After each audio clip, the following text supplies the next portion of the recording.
Hello, everybody. The team at Legend Story Studios has really been stepping up their lore for the Uprising set. For this story, they focus on Icelander. We get a little bit of history of her and her journey through Volcor. It's our first view of the area.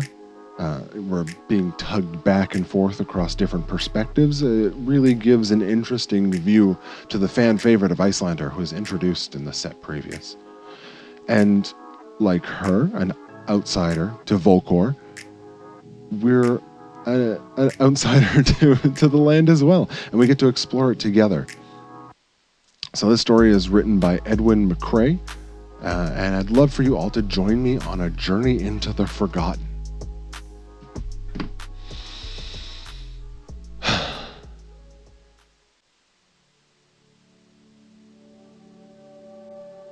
The chilling air is sweet to my tastes. Wind that would cut the skin of another's caresses mine. It blows a shower of ice shavings from my snarling creation, its fury captured and frozen. Sinuous, scaled and horned, it is a fleeting ghost from my past, those hot and hated memories locked away behind glacial walls in my mind. This is no creature of the bleak expanse. Where others cannot, I live in contentment. Alone in body, yet accompanied by spirit. I have everything I need right now. So why do unbidden tears freeze upon my cheeks? Why must I yearn for what has been?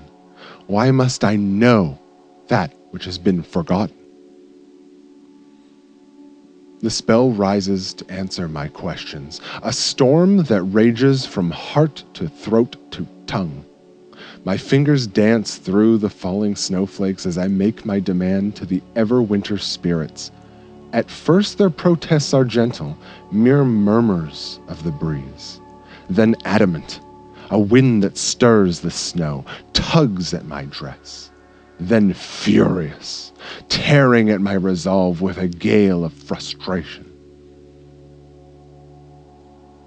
My statues, the mountain, the pale plain, I lose all in a blinding white. Then it is over. The wind drops to an apologetic whisper. The air clears and my spell reveals the path that will lead me into the past.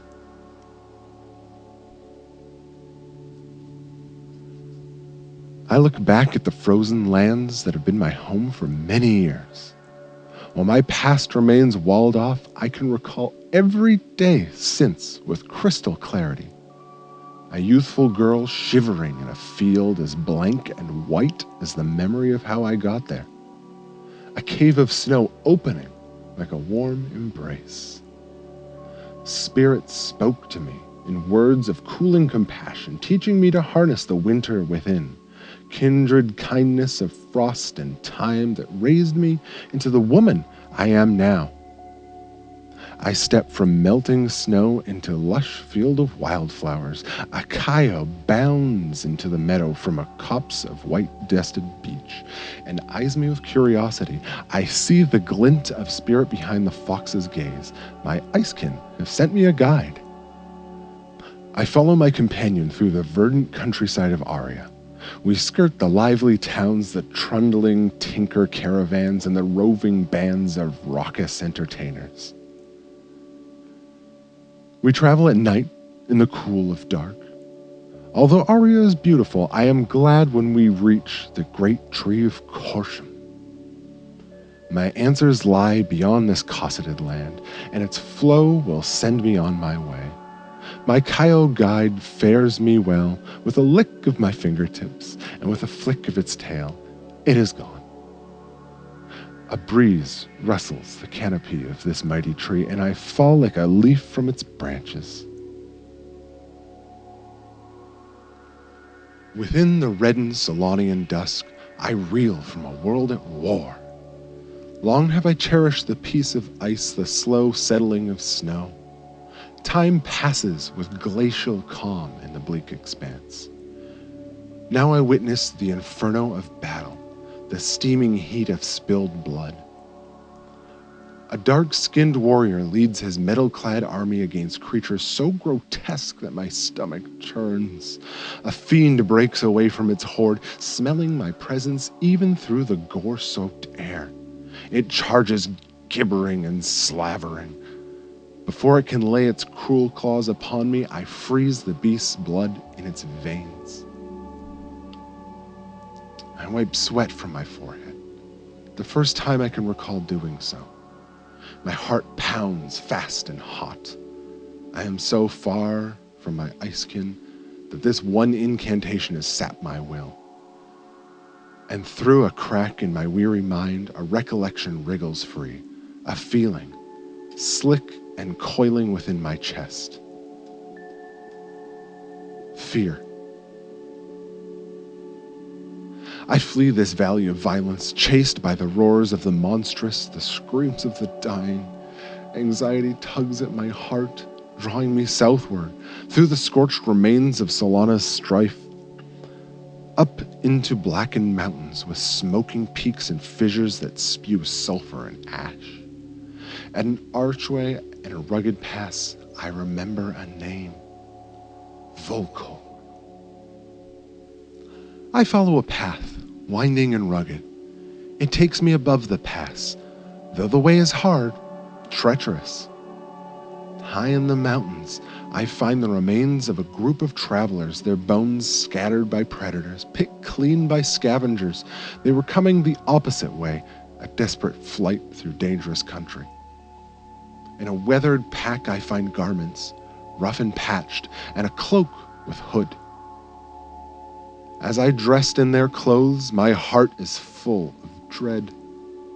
Where were these people running from? At last I descend into the foothills and stop to listen to the rumbling of wagons, their trays protesting under the weight of a black sooty rock. Ahead, men and women carve open a hill with picks and shovels. Armed warriors watch over them, scarves wrapped around their faces to ward off the dust. A woman in fine robes sits astride her horse, surveying the dismal scene with calculating eyes. Her manner scratches at the ice around my memories. Have I known someone like this? She points at a worker who has stopped to rest.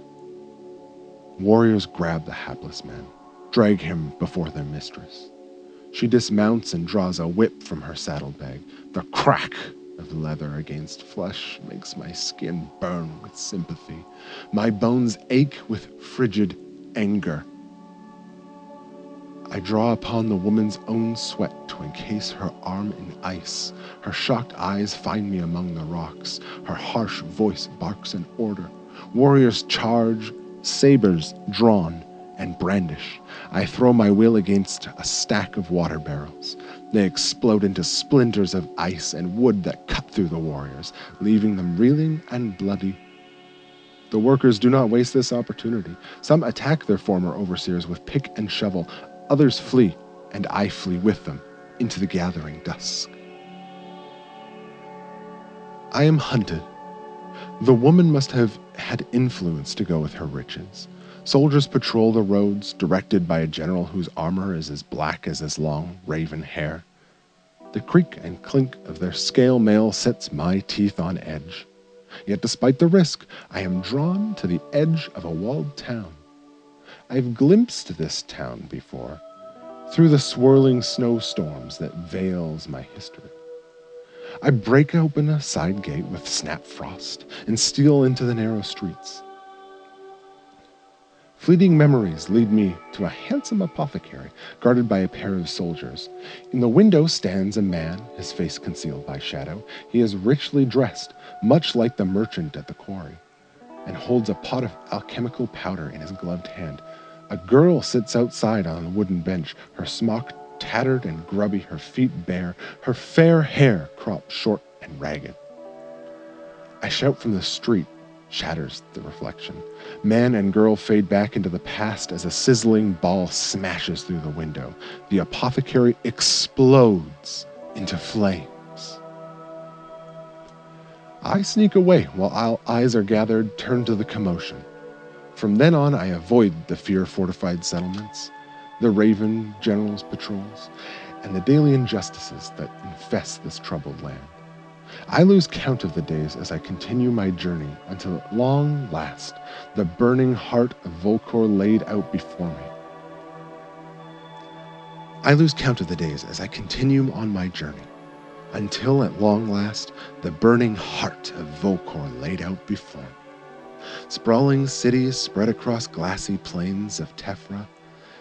At the center of this mess of humanity, a tamed volcano simmers and broods, its flank adorned with towers and halls that belittle all others in their grandeur. I recall a name, Shenlahal. To me, that city within cities is a locked chest, hiding heirlooms of forgotten import. I follow the road I am on to an outer city gate where a steady tide of citizens swells and ebbs.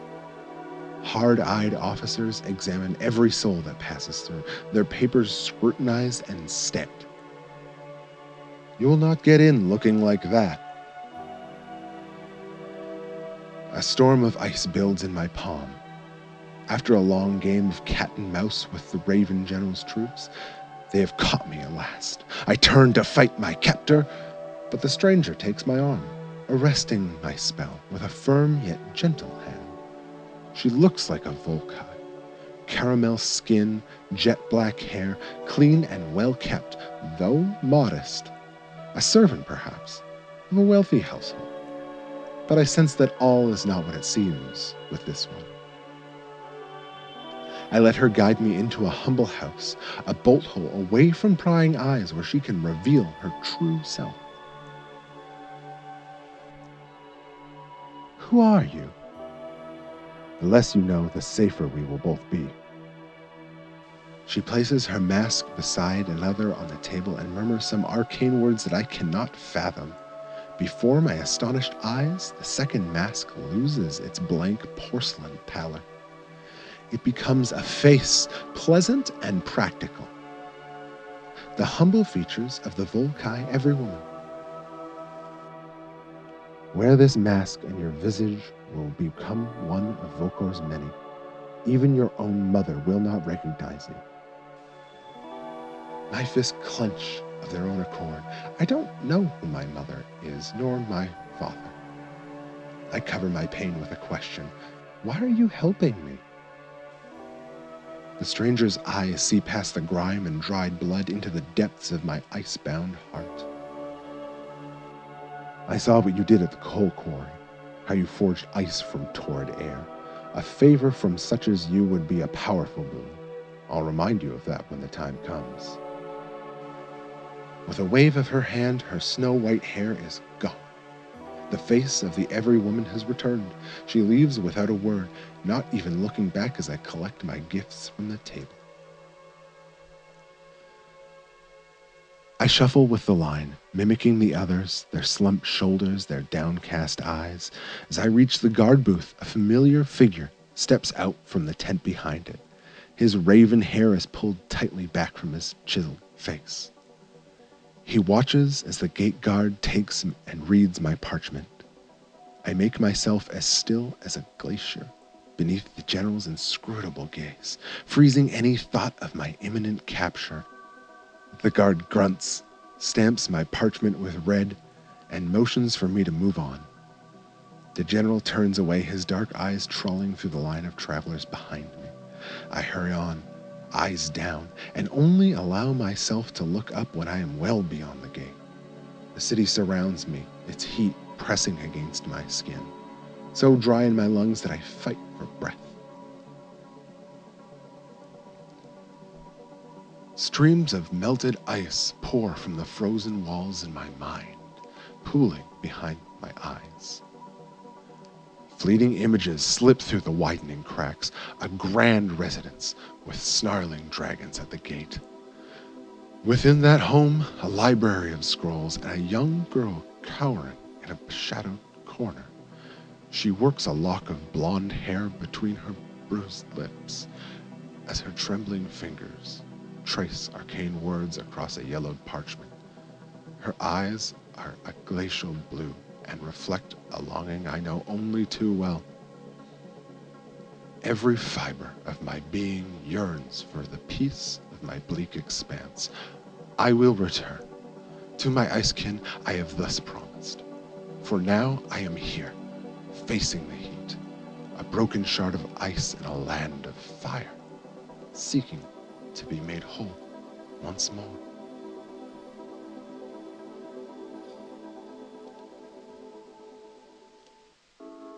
So that story was really interesting to read. Legend Story Studios, it kind of gives an expansion of their world, proudly showing off a new Volcor.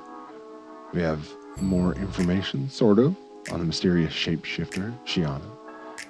Kind of another look into Solana's Geminis, and we see more about the coming war against the Demonastery, which was hinted at previously.